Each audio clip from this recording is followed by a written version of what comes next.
All right, so this warm-up is on all things derivatives. It is 19 problems. The problem set that you have to work on is 46 problems. Again, should probably take you probably between 45 minutes and an hour. Probably more like 45 minutes to do those problems. So this is, let me see. So you do not have these worked out, which is good because neither do I. So we will work through these together. And if I go too fast, then you can pause me and rewind me and do whatever it is you need to do. All right, so I have g of x, which is a piecewise function. It says which of these statements is true? The limit as x approaches 3 of g of x exists. Well, it only exists if it's headed to the same place from the right and from the left. So if I plug a 3 into the first function, I'm going to get a 9. And if I plug a 3 into the second function, I'm going to get 18 minus 9, which is 9. So yes, it does exist. So I know Roman numeral 1 is true. Therefore, B and C are out. G is continuous. It is continuous.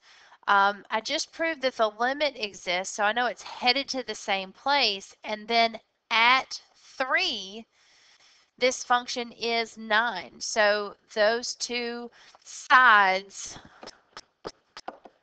equal each other at x equals 3.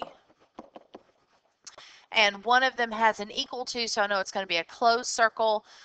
If neither one of them had an equal to, then that would be an open circle, and Roman numeral 2 would not be true because nothing would be happening at actual 3. But since one of these has the equal to on it, then I know it's a closed circle. So I know A is out. Now, differentiable means that it's not a sharp turn. Or an asymptote, a vertical asymptote. I've already decided that it's continuous. So now what I want to do is set the derivatives equal to each other and see what the derivatives are at 3 to make sure it's a smooth transition from one derivative to the next. So derivative of the first one equals derivative of the second one at 3. So that would make that a 6, and that's still a 6. So yes. So limit means they have to be headed to the same place. Continuous means they actually have to get there, and differentiable means their two derivatives have to be equal. Use this graph to make a conclusion about the function's continuity and differentiability at x equals 0. So my options are differentiable at 0, continuous but not differentiable, or neither continuous nor differentiable. Okay, so just to kind of brush up on that, if I'm continuous, it does not mean that I'm differentiable. But if I'm differentiable, I already know that I'm continuous because I can't be differentiable without being continuous. So continuous is step number 1. If you've already made it to step number 2, then step number 1 has to be true. Okay, so just nice little refresher. So at 0, well, this function is not continuous at 0. So I'm not continuous. Well, if I'm not continuous, then I can't be differentiable. I can't take a derivative where I'm not continuous. So the answer is C. Number 3, the graphs of f and g are shown above. If h of x equals f times g, find h prime of 6. All right, I'm going to take a product rule. Derivative, leave it. And this is all at 6. So f of 6. All right, here's 0, 0. So 1, 2, 3, 4, 5, 6. There is 6. So f of 6 is 2. Now, g prime of 6 isn't g of 6. G prime of 6 means what is the slope? And that's here, which is a linear line, and it looks to be down 1, right 2, so negative 1/2. f prime of 6 is what is the slope at 6? Down 2, right 1, so negative 2. And then plain old g of 6, 1, 2, 3, 4, looks to be a 4. So negative 1 minus 8, thinking negative 9. Find y prime. So for number 4, I could do a product rule, but I'm going to go ahead and just distribute that and then take the derivative. So 12x squared plus 2x minus 36x minus 6. So 12x squared minus 34x minus 6. Now take the derivative, which is so much easier. There we go. 24x minus 34. Very carefully choose your answer. Number 5. Let's see. I would probably change him and then distribute. When you multiply, you add your powers. When you multiply, you add your powers. So that's 6 over 1. That's 12 over 2. So 13 over 2. And then that would give me, if I take the derivative,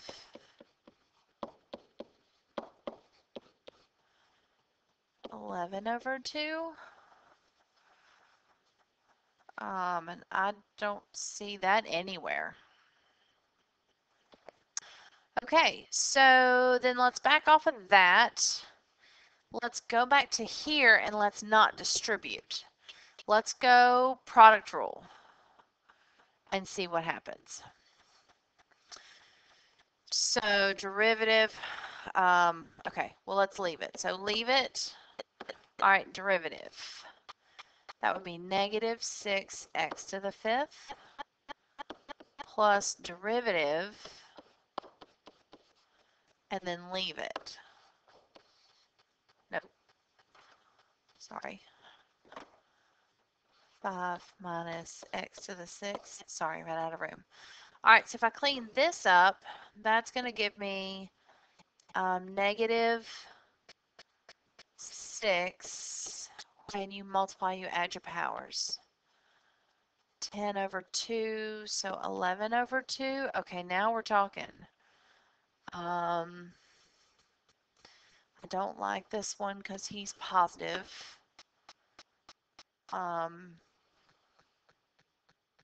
He is the wrong exponent.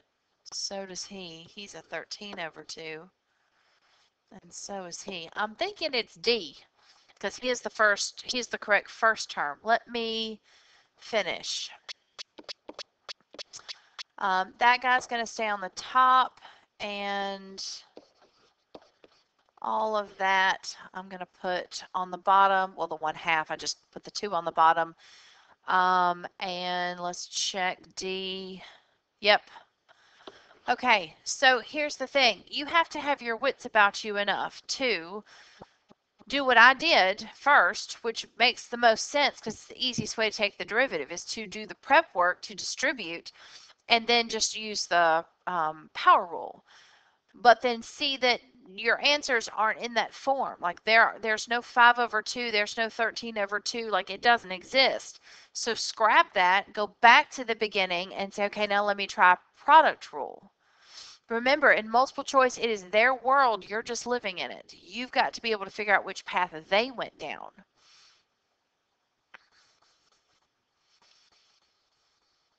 Okay. Gonna do a little prep work. So that would be 2x to the negative 1/3. And feel free on these, and actually, I strongly recommend it. Pause the video and try the problem on your own first, and then watch me walk through it to either check you or to help get you unstuck. But that's a great way to kind of tell if you know what you're doing or not. Okay, so derivative. So negative 2/3 x, subtract 1, negative 4/3. that starts with a C, so that's going to be negative 3 sine x, and that looks to be B. Negative 2, 3, yep, B.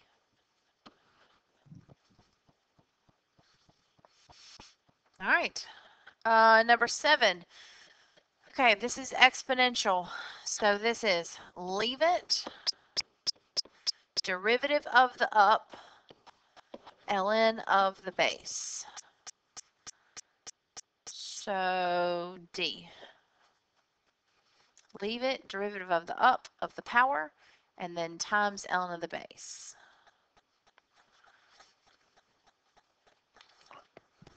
All right, this is a turduck. Well, it's a log with a turduck. Okay, so log is dov over of, which is the derivative of the of. So power duck, 2 layers, over the of. Technically times ln of the base, which is e, but just know that that's there because if this was like log base 5, then this would be an ln of 5 over here. So just wanted to point that out. Ln of e is just 1, so that goes away. This is going to move down to the bottom, and you're going to add your power, so that's going to give me to the first. And I'm going to pop that 2 down to the bottom, and then that 2x on the front, and then the 2's are going to cancel. So I'm thinking D. Again, I hope you're pausing and trying these on your own first. Number 9 is a product rule. So leave it, derivative times the up, ln of the base, which is just 1, plus power rule, leave it. They, GCF, definitely an 8 and an x and the e to the negative x. All right, so first term leaves me with a negative x. Second term leaves me with a 2. So I have an 8, so nope. 8x e to the negative x, so nope. And then negative x plus 2. I like B. Number 10 says find the second derivative. Okay, I'm going to clean this before I do anything. So 3x plus 5 minus 4x to the negative 1. Just kind of divided them all by x. The first 2 cleaned very nicely. The bottom's going to have an x on the bottom, so I'm just going to write him as x to the negative 1. Okay, first derivative, he's gone. 4x negative 2. Second derivative, he's gone. There we go. Negative, ooh, almost went for B. Negative 8. There he is. Okay, number 11. Ooh. Oh my. Okay. Here we go. Sine of x, y equals x. And I'm looking for dy dx. We got some implicit action going on here. So on the left-hand side, I have a turduck. The turkey is the trig. The duck is the inside, which is a product rule. Derivative of sine is cosine. So there's your turkey. Here's your duck. Your duck's a product rule. Leave it. Derivative dy dx plus derivative of x, which is 1 times y, equals derivative of x, which is 1. I don't implicit the x because I'm taking the derivative with respect to x. So I'll only have to implicit when I'm taking the derivative of a variable that's not x. I am gonna, I could divide by cosine xy and then subtract the y, and then divide by x, but that's messy. I'm going to distribute first. So I have cosine of xy, and I'm keeping that xy in parentheses, times x times dy dx, plus, I'm going to put that little y in the front, cosine of xy equals 1. I'm solving for him. So the first thing I'm going to do, all this stays. Oh, I've lost my x. Hold on.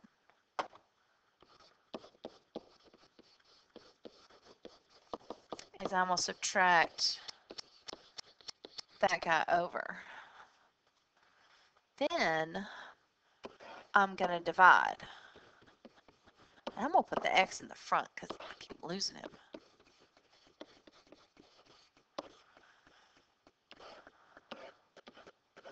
Okay, so that's what he equals, but now let's go figure out how they wrote it. I like D. 1 minus y cosine xy, x cosine xy. Yep, I like D. Okay. Oh boy, it's an inverse. Okay, so G is the inverse of F. Then I'm supposed to find G prime of 10. Okay, so that makes him a Y value. So what the first thing I'm going to do is I am going to take my function and I'm going to set it equal to 10. And I'm going to solve for x. So he's quadratic, so I'm going to get him equal to 0. And I'm going to factor him. So tell you what, pause this, factor it, get your two x's.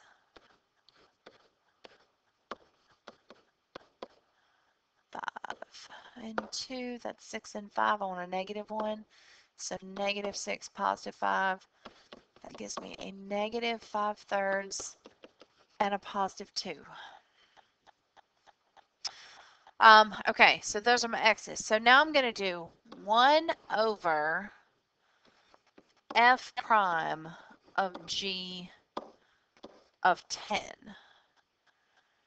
And g of 10 we just found, and I don't have a good explanation for this, but when you get two answers, they always go with the positive pretty one. Now, I'm sure there's some reason for that, but I don't know what it is. And I'm sure I can do some research and figure it out, but I've just noticed that it's just always the pretty positive one. So this is a 2 because you plugged 10 in for y and you got the x that came out. So f prime of 2. And this part right here you just have to memorize. Okay, so now I need to find f prime of 2. Okay, well f prime of x, I'm given f, so I'm going to take his derivative, 6x minus 1. Now I'm going to plug a 2 in there. That's 12 minus 1 is 11. So 1 over 11. Boom.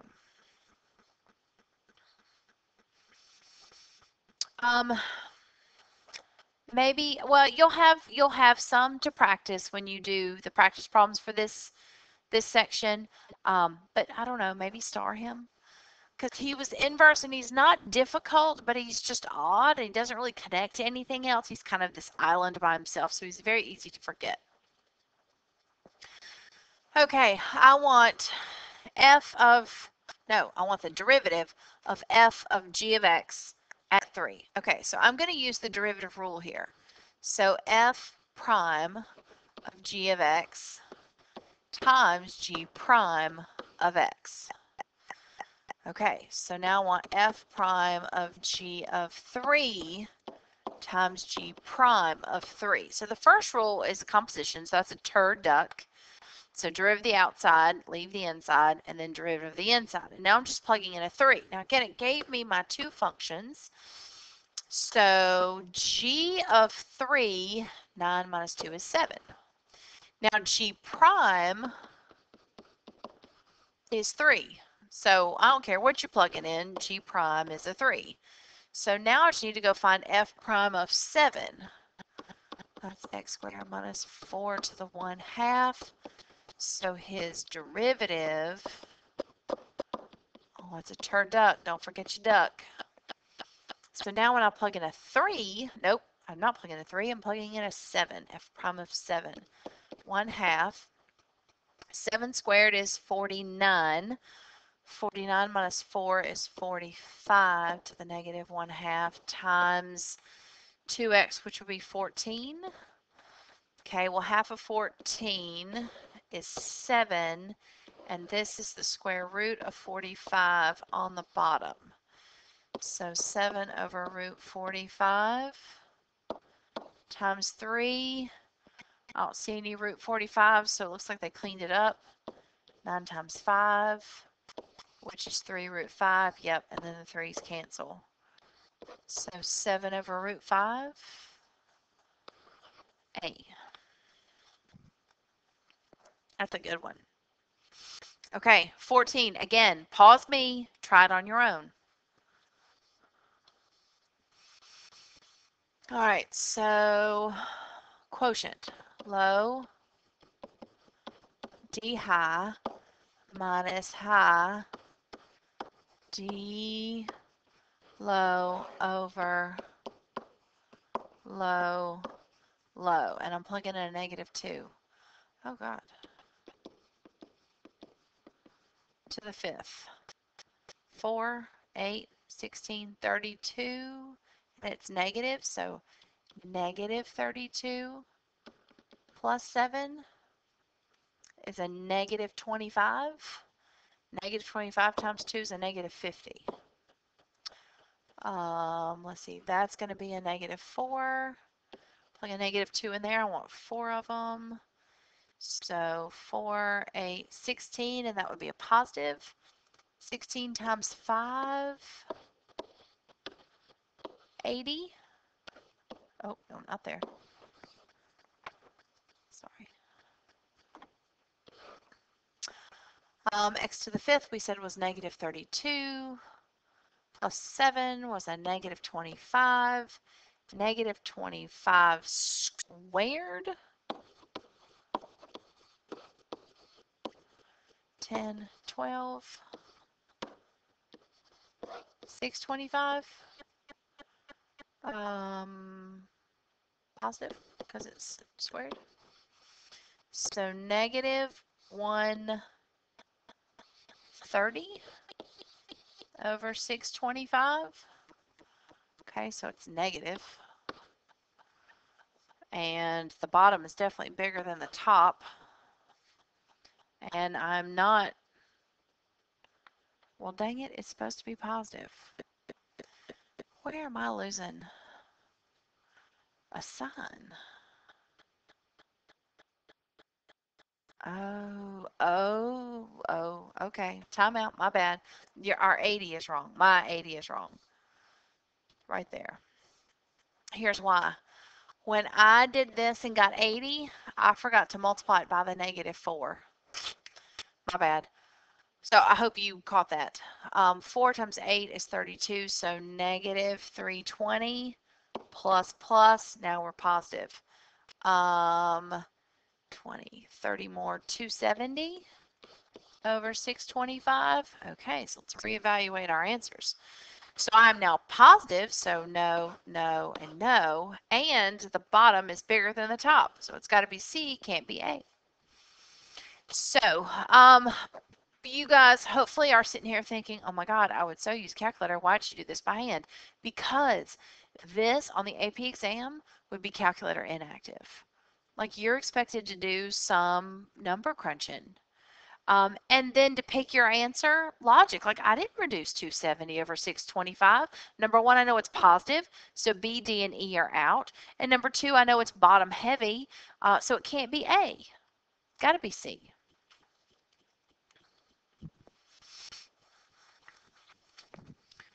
All right. Number 15, again, pause and think through it on your own and then hit play. Determine all values of x, if any, in which the graph of the function has a horizontal tangent. If I have a horizontal tangent, then the slope is 0. So I am going to take the derivative and set it equal to 0. Divide by 4, cube root both sides. I got 1. Find the tangent to y equals cosine of x at pi over 2. Okay, so first, let's find the slope. Slope is the derivative. So y prime equals, that's a cosine, starts with a c. So negative sine of x, negative sine of pi over 2. Pi over 2 is up here. 0, 1. So negative 1. There's my slope. So I know D is out and B is out because that doesn't have a slope of a negative 1 and neither does E. Okay, so then what they're hoping is really that you don't know what to do next, but you need to find the y value that goes with this x value because I need a point. I'm going to plug it into this guy. I have my m, yay. I have my x, yay. I need my y. Aww. So I need to find the y value. So y equals cosine of pi over 2, and cosine of pi over 2 is 0. So y is 0. So there's my point. So y minus 0 equals negative 1 times x minus pi over 2. Well, y minus 0 is nothing. Distribute the negative 1. There we go. Please don't think, oh my God, why don't we just see that you put that number there? Because that doesn't happen. That only happened because our y happened to be a 0. That does not always happen. So let's try the last 3. Find an equation for the tangent line at the point 1, 3. That was very nice of them to give me an x and a y, which they do in number 18 and number 19. So super nice of them. I need to find the slope. Y prime. All right, low, d high minus high, d low over low, low. I'm going to plug in a 1.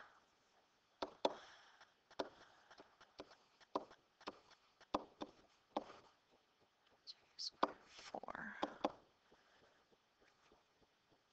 12 minus 12, that's 0 over 4, which is 0. So my slope is a 0. My slope is a 0. Okay, well, his slope is a 3, so he's out. His slope is a 1, so he's out. These are both horizontal lines, which both have a slope of 0. But remember, you go through this point. So, if you want to do it exactly like we did the last one, you can, if it makes you feel better. Plug my slope in and my point. Well, 0 is going to wipe all of that out. So I have y minus 3 equals 0. Add 3 to both sides, you get y equals 3. Okay, so 18, this one's got implicit in it. So I want you to try this one on your own and then hit play.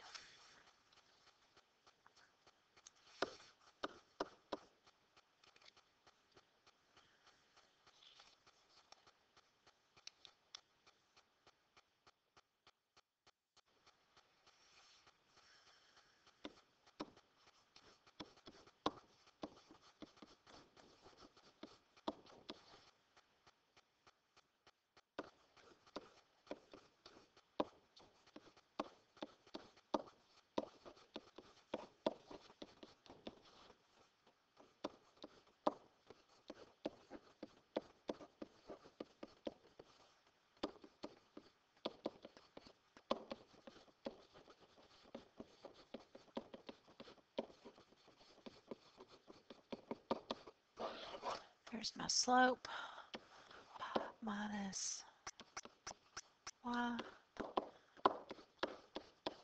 minus a minus 1, add 1. There we go. Okay, last one. change it up just a little bit and use the word normal. Normal just means perpendicular, so you can do the same thing, get your slope, but then you're just going to be perpendicular to that line. So 3x squared plus 2x to the 1/2. So y prime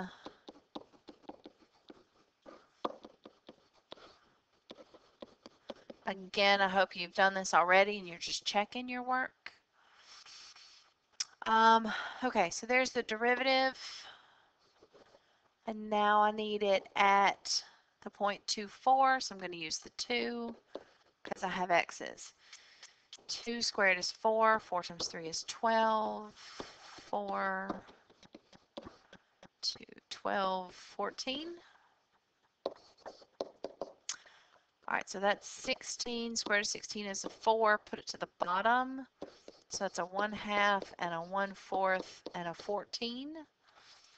So that's 14 over 8, which reduces, I think I can do it, to 7 over 4. So there's my slope. Well, that's not my slope, actually. That's the slope of the tangent line. I want the normal line. So the perpendicular slope is, all right, now guys, you have to do two things. This is a math 1 concept. Perpendicular, you have to change the sign and do the reciprocal. So negative 4/7. And then I'm going to use my 0.24. So y minus 4 equals negative 4/7. X minus 2. Negative 4/7 x plus 8/7. All right, I'm about to add 4, but I stop and look at my choices, and none of them are solved for y, and none of them have fractions. So I'm going to stop right here, and I'm going to use a nice little math 1 trick to get rid of my fractions. I'm going to go big parentheses around the whole equation, which is what keeps it legal, and I'm going to multiply by 7 because that's my common denominator, and it is going to wipe out my fractions for me. So now I have no fractions. Now let's see, they want x's in the front, so I'm going to add this guy over, and I'm going to add the 28 over 36. Looks like D. Okay, again, I know I went fast, but I went fast because it's a video and you can pause and rewind as many times as you need to.